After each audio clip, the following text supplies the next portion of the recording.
And welcome to the Q4 and year FY20 conference call of JK Cement Limited, hosted by Phillip Capital India Private Limited. As a reminder, all participant lines will be in the listen-only mode, and there will be an opportunity for you to ask questions after the presentation concludes. Should you need assistance during the conference call, please signal an operator by pressing star then 0 on your touchtone phone. I now hand the conference over to Mr. Vaibhav Agarwal from Phillip Capital India Private Limited. Thank you, and over to you, Mr. Agarwal. Thank you, Margaret. Good evening, everyone. On behalf of Phillip Capital India Private Limited, we welcome you to the Q4 FY20 and FY20 call for JK Cement. On the call, we have with us Mr. A.K. Saraogi, Executive Director and CFO, and Mr. Prashant Seth, VP Commercial. At this point of time, I'll hand over the floor to the management of JK Cement for their opening remarks, which will be followed and thereafter Q&A. Thank you, and over to you, sir. Thank you, Vaibhav. Good evening, and welcome to Q4 results and the annual results call. The Board of Directors met on 17th through visual conference to review the working of the company for the quarter ended March 20, as well as approve the results for the full year. So the major highlights for the quarter was the revenue from operations was 1,477 crores as against 1,492 crores, a marginal drop of about 1%, which was mainly due to less volumes in the month of March due to COVID. The EBITDA during this quarter was 346 crores as against 279 crores, an increase of 24%. The profit before exceptional item was 258 crores as against 211 crores, an increase of 22%.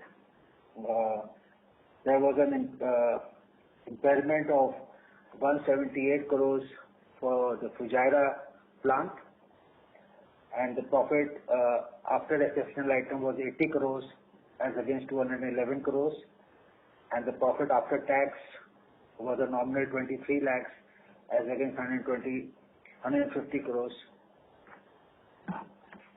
The EPS during the quarter was nominal as against rupees 19.41, and the EBITDA margins during the quarter was 23.74% as against 19% last year. The full year highlights are the revenue from operations was 5,464 crores as against 4,981 crores, an increase of 10%. The EBITDA was 1,181 crores as against 810 crores, an increase of 46%.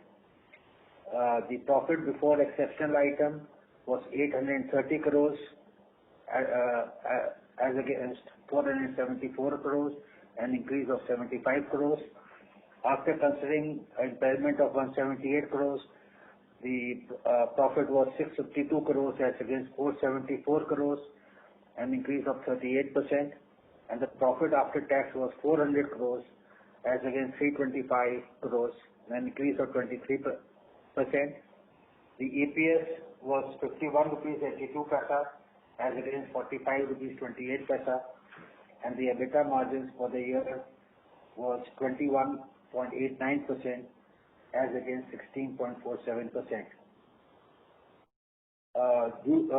The board decided, the board had declared an interim dividend in the month of February of 7 rupees 50 paisa per share, and decided that this may be treated as a final dividend, and no further dividend was considered by the board in view to conserve funds due to COVID. आपण ज्या व्यक्तीशी बोलत आहात त्यांनी आपला call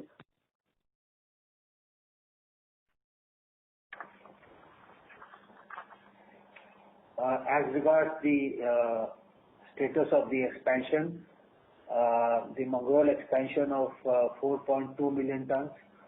Out of this, 3.5 million tons has already been commissioned, and only the grinding unit at Balasinore of 0.7 million is yet to be commissioned, and the work at Balasinore was stopped due to COVID.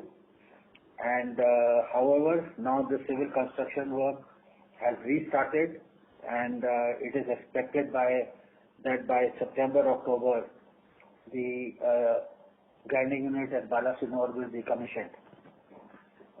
For the expansion at Mangrol, we have spent about 1,495 crores up till now. We had also taken up line 3 modernization at Nimbahera, and the work on that is also at a advanced stage. And up till now, up to March, we have spent, out of a project cost of about around 400 crores, we have spent about 140 crores, and the work over here had also stopped, but now we are gradually resuming the work, and we expect that by December this year, we should be able to commission the line 3 upgradation at Nimbahera. These are the major highlights. If you have any questions, please let us know. Thank you.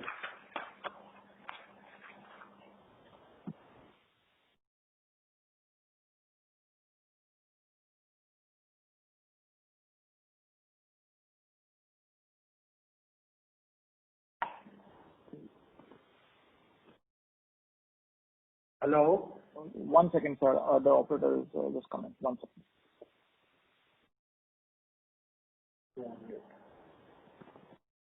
Thank you very much.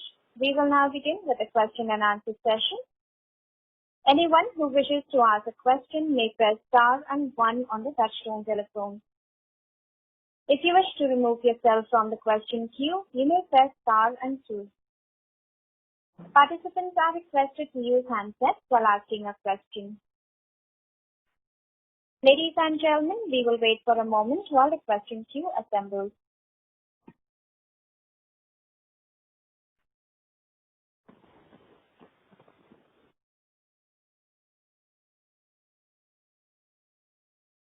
The first question is from the line of Shreyas Bukhanwala from Canara Robeco Mutual Fund. Please go ahead. Good afternoon, sir. Thanks for the opportunity. So 2 questions. One is on if you can throw some light on how has been the pricing scenario now in the regions which we are operating. And secondly would be on the capex, sir. So how much of the capex still needs to be incurred in this year for a grinding unit, and any other capex still remain? Yeah, as far as the pricing, present pricing is there. The present prices have actually, during the month of May, early in April, the sales started in south, and then in north, mainly in the month of May. The prices as of now, they have shown an upward trend of about 10 rupees a bag, and but we will have to see how going forward what will be the position. As regards capex is concerned, about Mangrol is concerned, about 400 crores is to be spent on Mangrol remaining, and which is the Balasinore unit, the waste recovery completion, and the overhead transportation. These are the major 3 items which are yet to be commissioned for Mangrol. And then line 3, we are to spend around 250 crores still to be spent on that. And no other major capex except some minor, all other capex we have kept on hold, except we will review some normal capex streams which have been where the work has started, and we have done about 50% of the work. Going forward, we like to complete that work. But that expenditure is not much, it's maybe around 40-50 crores. Okay, so sir, largely almost 600 to 700 crores of capex would be there in this year. Yeah, yes. Okay, and sir, just slightly going ahead, say in FY22, so post the entire expansion getting over, So do we intend then to first deleverage the balance sheet, or probably we would go ahead with another round of expansion post FY21? We will take a call on the business scenario at that point of time. At the end of the, we'll take a call in March, sometime in beginning of next year, and then decide. Okay. And sir, just last question. On the Panna side, we were planning some capex maybe in future. So if you can just throw some light, how much will be the capacity and what can be the capex which we need to spend there whenever we think of? See, on the Panna side, yes, when we can, in the first stage, if we set up the plant, the capacity would be around 3 million, 3.5 million. And presently, what we are doing is going ahead with the acquisition of the land, where we have already acquired about 80% of the land, and the remaining 20% is yet to be acquired, which is in process. And by that, so we expect that to be complete. It got delayed because of COVID, but we expect that we will be able to procure that land within this year and get the environment clearance. And then we will review the position.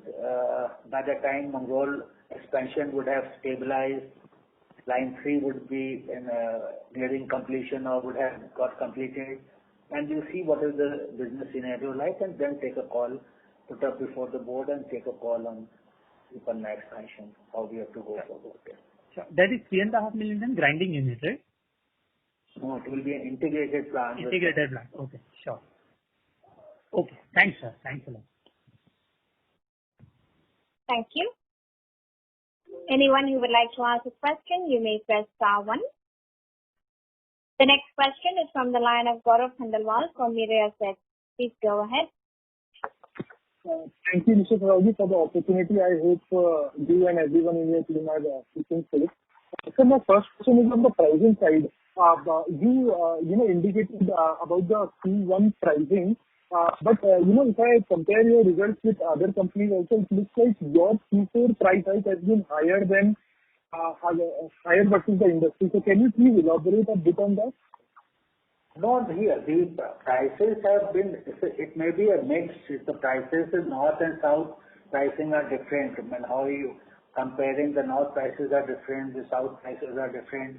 And then during this quarter, because of COVID, I mean, some of the annual schemes which we were contemplating and which we had provided for, that we would be giving these schemes, so we could settle with our dealers, and so there is actually some reversal of the schemes which we would have otherwise given in a normal set of business. So that has also resulted in improved realization, because that has not been, it has been reversed, so there was no, which we would have given during the year. Okay, and sir, any incremental Q4 on Q3 benefit on realization because of BCG project that you are running? I mean, it looks like that there was no incremental benefit. No, BCG project is giving us that benefit is definitely reflected in terms of it is, along with BCG, we are doing a logistic project. So logistic project, quarter on quarter we will see, because the cumulative effect is higher. So when we would compare Q4 with Q1 or Q2, so the benefit derived by the company in Q4 is higher than what we derived in Q1, Q2, and Q3. Similarly, in the price thing, we are working on a price improvement thing. So there also the cumulative effect of the BCG project is also reflected. Some impact is definitely there because of that project.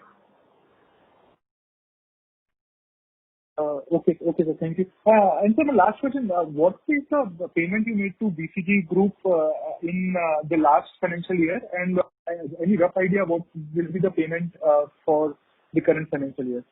No, see, total professional charges, again, there are many schemes they would also, the total professional payout during the year was about 65 crores. 78 crores. It's to BCG and all other consultants. That was the total professional payout. Okay. Sir, any idea how will it, because I guess some part of payment is not recurring, right? It will not recur in FY 21. So can you give a broad idea what kind of a decline in professional charges will be there in FY 21 over FY 20? Also, we are expecting at least a drop of about 20%, 20-25% a drop of, this is what we planned because of COVID also and other things. So we expect about a 25% drop in the professional charges. Okay. Okay, sir. Thank you so much. I'll call back in the queue. Thank you. The next question is from the line of Prabhakas Ghosh from Franklin Templeton. Please go ahead. Yeah, thanks for taking my question. Sir, to the earlier question, you said that you have reversed some of the year-end incentives that you generally give to your dealers. So I just want to understand that have other companies also done the same? And if not, then how are dealers reacting to our strategy of reversing this year-end incentive? No. I would say I will not know what others have done. Keeping in view the expansion, see why we have kept anything, because we came up with an expansion. And because of the expanded quantity, we had some special provisions which we had said maybe to boost sales, we may need to give those incentives. Because of COVID, that did not happen. So the reserve which we have kept for the expanded volumes and going forward and incentivize them so that they go in this fiscal sell higher volumes. Since that situation is not there as of yet, so we reversed that because that would not be required up to September. In this scenario, it is very difficult to say that I give you this boost for the expanded volumes because the market is not so. Okay. But when originally did you provide for it? I'm just trying to understand the P&L impact. We have kept a cushion, we have kept a cushion of about on the volumes to give them a special incentive of about 30 rupees a ton. Then it's about 20-25 crores of cushion we have kept. So which has been reversed back in this quarter, which we felt it is not required to be given. No, but has the reversal flown through the P&L? That is what I'm trying to. Yeah, of course. It has gone through the P&L. That is why it is reflecting in higher realization. Okay. Got it. And sir, on the white cement segment volumes, I understand that there was COVID impact in March, but even ex of that, the volume growth was probably flattish YOY. And same was the case for third quarter as well. So what is exactly happening there? Because we had seen quite a few quarters of strong growth, but last 2 quarters, the growth has come off. So why so? No, see, if we see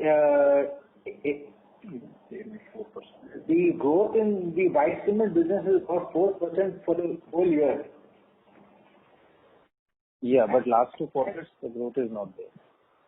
No, we have to look for the whole year, and if the volume loss of the month of March was not there, then this increase would have been close to about 9 to 10% for the year.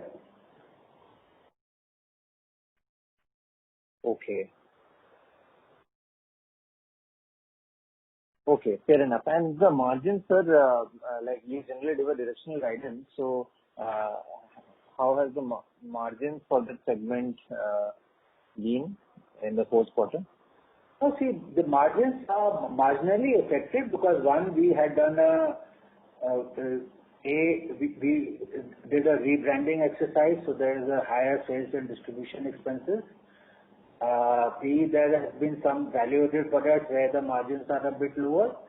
But all in all, still it is, there would be a 2 or 3% dip in the margins, what we were earlier running, but not and we have plans that we will try and make it up in the coming going forward. Not in this first half, but maybe from October onwards. Got it. Thank you. Very helpful, sir. Thank you. Thank you. Anyone who would like to ask a question, you may press star 1. The next question is from the line of Naveen Sahadev from Edelweiss Securities. Please go ahead. Yeah, can you hear me? Yes. Yeah. So good evening, sir. And first of all, congratulations on strong set of numbers, and also congratulations for being appointed as the executive director on the board of the company. Thank you. Sir, I just to clarify before I ask my question, just to clarify, you said 25 crore was the amount reversed from the provisions made because obviously the volume targets given to dealers were not met. So that entire 25 crore has got reversed basically in Q4. Is that correct understanding? Yes. See, whatever when you give a final picture, so it will get reversed only in Q4. Because right. So the amount is the entire amount in Q4 which got reversed is about 25 crore, right? Yeah, 25 crores is the amount which otherwise would this is higher. You could say the realization in this quarter is higher by 25 crores because of this reversal. Okay, understood. And again, a clarification on the capex, because your results say basically that there is a cap of 500 crore rupees on the capex to be spent in FY21. And you said in your opening comments that there is a 400 crore capex lined up in Mangrol. There is another 250 in Nimbahera, and some and some capex for acquiring land at Panna. So that how does that add up to 500? I mean, how are we looking at breaking up in FY21 with a cap of 500 crores? I'll tell you. One, the Panna would be an investment. It will not a capex in the company. See, whatever we say, if we go as an investment, we may need to buy land up to 50 to 75 crores, whatever is a requirement. We have to see as we go, because if we have to make the site, good enough for a future investment, that needs to be done, and we will see, depending upon the availability of funds, to go ahead with it. But today, we see that even as we have been able to maintain our cash balance, and we have a very comfortable cash balance. We still maintain a cash of over 1,000 crores. Okay. So what on the capex which we had said that yes, the Nimbahera line 3 about 250 crores needs to be spent. That is the balance as per and in the Mangrol expansion, the total amount of about 400 crores remaining needs to be spent. So but however, for Mangrol actually there is a full tie. It will not affect any cash because we already have a full tie-up, and we have spent our internal approvals, and the amount will be spent out of the loan amount which we are going to draw from the banks. Sorry, again a clarification. You said 1,400 crores has been spent so far in for the entire Mangrol expansion till the end of FY20, right? 1495. 1,500 crores. Okay. And then this capex. Okay, fine. Thank you. Thank you very much. I have more questions. I'll come back in queue. Thanks. Thank you. The next question is from the line of Pankaj Tibrewal from Kotak Mutual Fund. Please go ahead. Good evening, sir. Good evening. Just on the cost side, you guys have done a good job in the last 2 years. What are the cost levers as you start your new capacity over the next 1 or 2 years which can help us on the cost side? That's one. And the second question is that when you look at your FY21 balance sheet, In your view, what kind of a shape the FY21 balance sheet will have in terms of both debt figure that can be kind of thought about it will be helpful. Thank you. See, on the cost front, what we see that there would be major savings reflected in terms of the power and fuel costs, because the line 3 of Mangrol, which we will get the benefit, and we shall be operating that line and to the fullest. So we will get a benefit in the power and fuel consumption. So that is one a major saving which will be reflected. The line it will not be the savings of line 3 will not be fully reflected. That we would be able to see only from next fiscal 21-22, because line 3 work will get completed in this fiscal.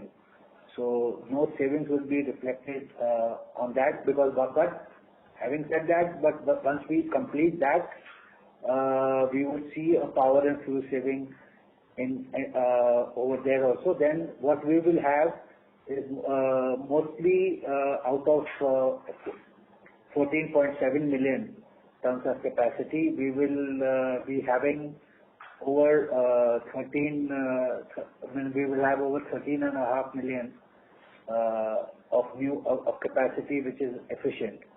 So we will have good power and fuel saving. We would definitely have other operational benefits when we operate due to higher production. So that will reflect in an overall in stores and spares, and other savings would also be would be seen. We are working out on other than on the cost factors. If you see, the OLDC will result in a raw material transportation cost savings, and the logistic cost savings, we would be realizing full year of savings which we have done. We have already achieved about 80 to 85 rupees a ton of saving. So we would get a full year saving in this fiscal. So these are the major savings which we would see in terms of cost. But having said that, these savings from line 3 would also be only visible from October onwards, because presently the plants, because of COVID, they are not operating. There's an erratic working of the plants. So only when the normal operations is there and the demand picks up, only then we will get the benefits. So in terms of quantification, will it right that about 100 rupees of cost savings can come in next 2 years combined together incrementally, if I was to quantify that number? Yes, definitely. 100 rupees a ton cost saving, would definitely be visible. That's good. And the second question is on your balance sheet. Yeah, on our balance sheet, I think because this year we will not have any major surplus, because the working is getting affected because of COVID. Having said that, we would see a peak debt at the end of this year, gross debt of about 3,500 crores and a net debt of about 2,500, 2,600 crores. This is what we foresee as a debt. That's great. And if you can just allow me for the third question. We saw the write-off happening at Fujairah. What's the outlook there? Is there any further impairment you believe that we need to take, or we are done for the time being? And what prompted for us for that impairment to happen? See, again, the Fujairah working is also affected by COVID, and while doing this impairment, as we have worked out a turnaround plan for Fujairah for various value-added products and other things, and we were progressing well. We had an Africa plan, and we had already started work at 2 offices at Tanzania and Kenya, and the response was quite good.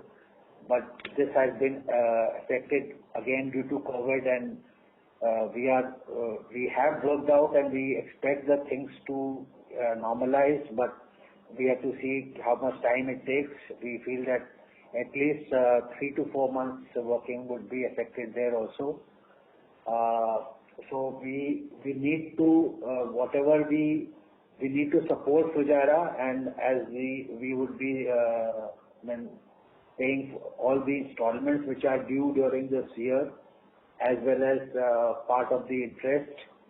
And if they are working, and there would definitely be a further whatever amount we remit out of that, if we are not able to get the desired, projected profitability, that would lead to some further impairment that may be there.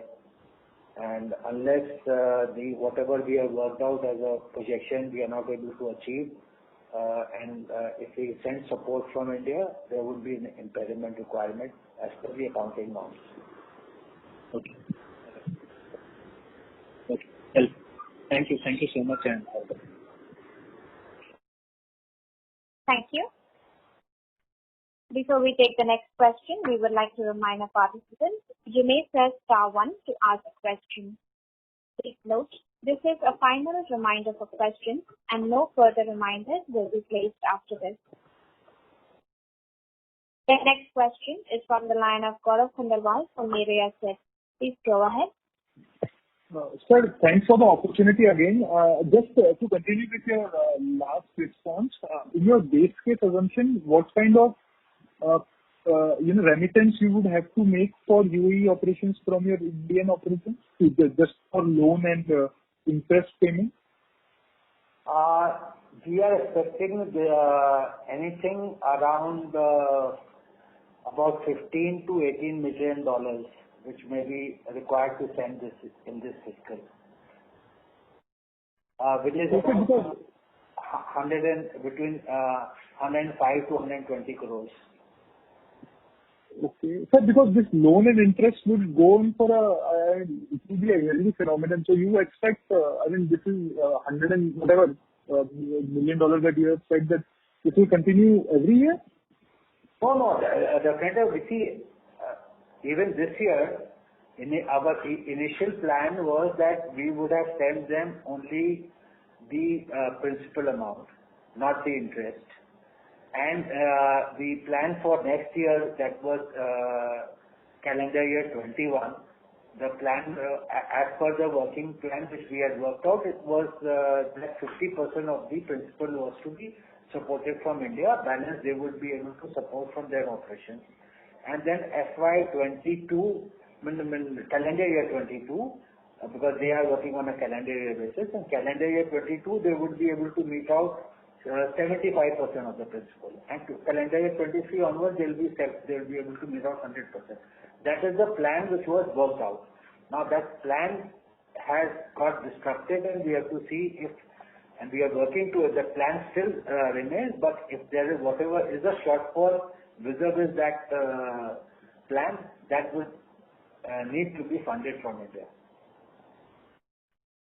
Okay. So, just a broader and question on this line. What's the ultimate plan if this plant in UAE doesn't revive? Are you open to sell it? And are these loans guaranteed by the standalone operations, entity in India?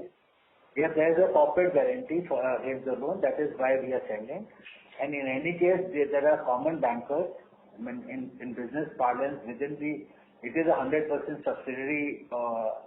And it's not that we do not, because we leave it and say, either then if we don't support, then the plant would not be operational. In this scenario, it is very difficult to get a reasonable realization for those assets. Thank you so much. Thank you for the response. Thank you. The next question is from the line of Sanjay Nandi from Ratnabali Investments. Please go ahead. Yeah, good noon, sir. Yeah, good. So we found that there is a significant drop in the raw material cost this quarter. So any significant reasons for that? Okay. I will check and revert back to you. Surely, sir. Surely. And sir, the power and fuel cost is still spiking in this quarter as well, despite the drop in the petcoke cost. So is it because of the inventory you are carrying out, or any other reason, sir? One, we still have inventory where our petcoke imported inventory, which we have kept keeping the expansion volume. But because the demand, there has been actually, if you see, overall, there has been a degrowth in the demand for cement.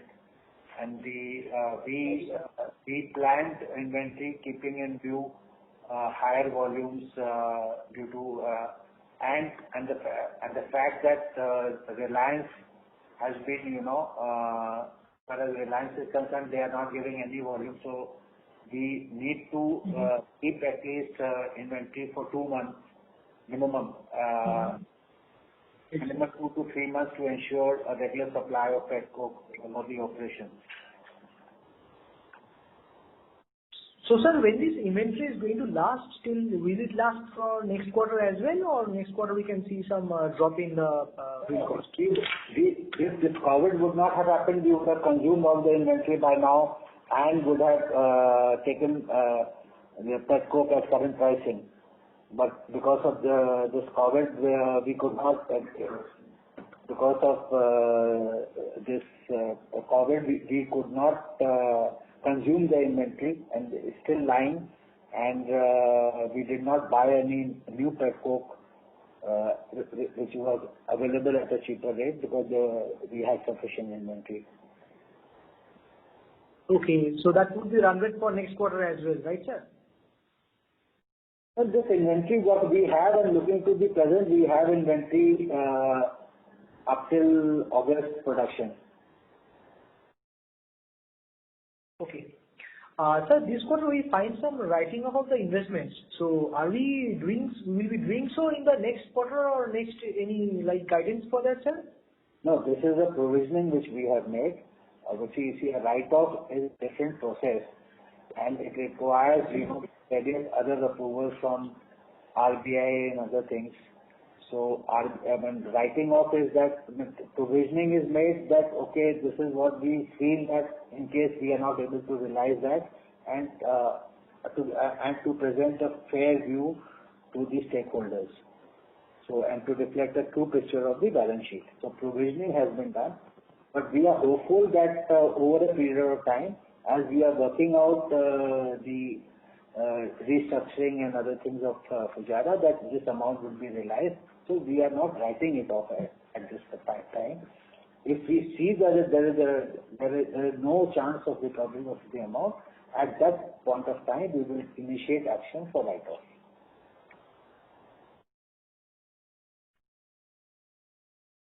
Thank you. The next question is from the line of Swagato Ghosh from Franklin Templeton. Please go ahead. Yeah, so thanks for taking my follow-up. I have two basic questions. First, on that 20 to 25 crores of provisions which were reversed, in which quarter did we take those provisions? Can you just help me with that? No, this has been taken over. You are an annual, when you plan an annual incentive, you take in each of the quarters. So this is a cumulative effect of all the quarters. But we would have given them at the year end. So we did not give those provisioning at the year end. Okay. And which line item do you generally take it through when you take these provisions? No, it's a line item. Is part, your net realization is reduced. Provision is part of it. Yeah. Right. Okay, so it's in the net realization and not in the expenses. No, it's not in the expense. It is part of the realization, which is reflected in it is not in the expense. It is part of the income. Got it. Okay, that's helpful. And so this impairment exercise that we have done, like how frequently do we need to do this? I just want to understand that COVID has happened in the last, say, whatever, 3-4 months. Again, we will do periodically once in a year. This is not to be done on quarterly basis. If we do, there will be variation. In one quarter, you make a provisioning, the improvement is there in the next quarter, then again you reverse the provisioning. So we'll do it at once in a year. Right. So yeah, what I wanted to ask is that once in a year, and whatever we have projected, we have a business plan in place. If there is a major variation in the business plan, then the exercise needs to be done again. No, that's understandable, sir. But I just want to understand another thing, that COVID has happened in the last few months, and previously, like you yourself said, you had a turnaround plan for the plant. So could we have not waited to see past this whole COVID thing and how things are panning out before we do this exercise? No. So this exercise was initiated before COVID. And this impairment, as on 31st March, even if COVID would not have been there, this provisioning would have been made. Okay. Got it. Thank you, sir. Thank you. The next question is from the line of Rajesh Ravi from HDFC Securities. Please go ahead. Yeah, hi sir. Good evening. Good set of numbers. Congrats for the same. I have a few questions. First, on the UAE operations, if you could share the housekeeping numbers. What was the cement and clinker sales, and what was sold to India? Yeah. UAE in the last quarter, the total sales volume was 1 lakh tons, the clinker sale and the cement sale. Okay. Yeah. And what was sold through India? To India, it was 8,800 tons. 8,800 tons. Sir, Mangrol Fire, any color? What amount of thermal power capacity would be impacted, and how much time it would be needed to restore the same? No, it is a 25 megawatt captive power at Mangrol, where the fire is, and we have already started the repair work and the opening of the turbine and the other things have started. We are hopeful as of now that by end of August we shall make this plant operative. Okay, and the insurance claim would be available by then, or? It's a process.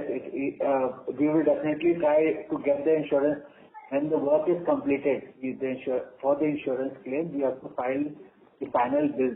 So when the entire work is completed, we will submit the final bill, and then it takes its own time. Insurance companies take 2 to 3 months time to process a claim after receipt of all the documents. So that would be there. And this will consume 120 odd crore fresh capex for replacing this new line, 25 megawatt. 25 megawatt, the loss due to fire in the turbine, that is around 12. It is about 12 to 15 crores. This is the only amount which is required to Yes, get it up and running. Whatever this loss we will recover from the insurance company. That's okay. I thought that the complete, new complete. There is nothing wrong with the boiler, which is the main. The equipment which got affected was the turbine, which as a replacement we could have done it for 15 crores also, but the delivery time is 15 months. So that loss would have been higher, therefore we are going for repairs. And a few more questions. This professional fees which you mentioned around 78 crore in FY 2020, what is this recurring number every year that the company spends? No, see, this year there has been an increase of about 10 crores over last year. Thank you. I would request Mr. Ravi to rejoin the queue for follow-up questions, and I would also request participants to please limit your question to one at a time. The next question is from the line of Bharat Sheth from Quest Investment. Please go ahead. Hi, congratulations, sir, on good set of number, and thanks for the opportunity. So to just understand, on the logistics side, what exactly we have done, and once this DFC will, whenever it commences, so how will benefit? See, on logistics, as a project, what we have done is that we have reviewed the whole process, and then we have tried to shift the entire dispatches to L1 category. So earlier meant to be you do a ad hoc, you continue to do dispatches, then you try and work out how to make improvement in that, and you have a system where you ensure that and you have a proper planning where you dispatch everything through L1 mode only. Then you review the various type of vehicles which are being used for dispatch of material. You try and every type of vehicle has a different freight structure. So you try and see that you have vehicles where the freight structure is the minimum. There are certain areas, where you have higher freight, so you try and put up a dedicated fleet in those areas so that to reduce the freight. So such actions, you try and improve upon your loading and your unloading points, because if there is an inefficiency in the system, it will get reflected in the costs.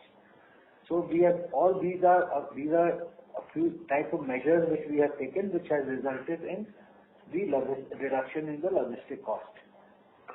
Okay. And still there is a room to further improve, or so this is... No, we are working out. We see that there could be some possibility of another 20-30 rupees, and we are working at it and to see how best and how fast we can realize that. And sir, once this DFC starts, so do we think that we'll have some kind of a beneficial for us? See, I think, if the lead distance and the lead time is reduced, it will definitely result in a freight saving. Thank you. The next question is from the line of Pritesh Sheth from Edelweiss Wealth Management. Please go ahead. Yes, sir. Congrats on the good set of numbers, and thank you for the opportunity. So first question, firstly, I think one of the participants asked on the raw material cost. So do you have the answer for that? Even I had the same question. Raw material cost. See, the raw material cost, there is no major, it is a mixed variance because of the grey and white cement. So it is because of the chemical composition, it is mainly due to the mixed variance. Otherwise, there is no reason for any reduction, because the white cement volumes have been low during this quarter. March, the white cement business was affected because of COVID. So the raw material cost in white, which is on the higher side, the amount was less. So the average, it is reflected on that reason. Yes, got it. And on the balance sheet side, in FY20 balance sheet, if I see, there is a big change in the current investment amount, and then suddenly there is spike in the other current financial assets. So what is that for? And just with regard to the same, so cash balance, if I just total up cash and bank balance, it comes to around 650 crores. But in presentation, you have mentioned 1,000 crores. So some part of other financial asset is taken as the cash balance? Actually, if you see the cash and bank balances, it is not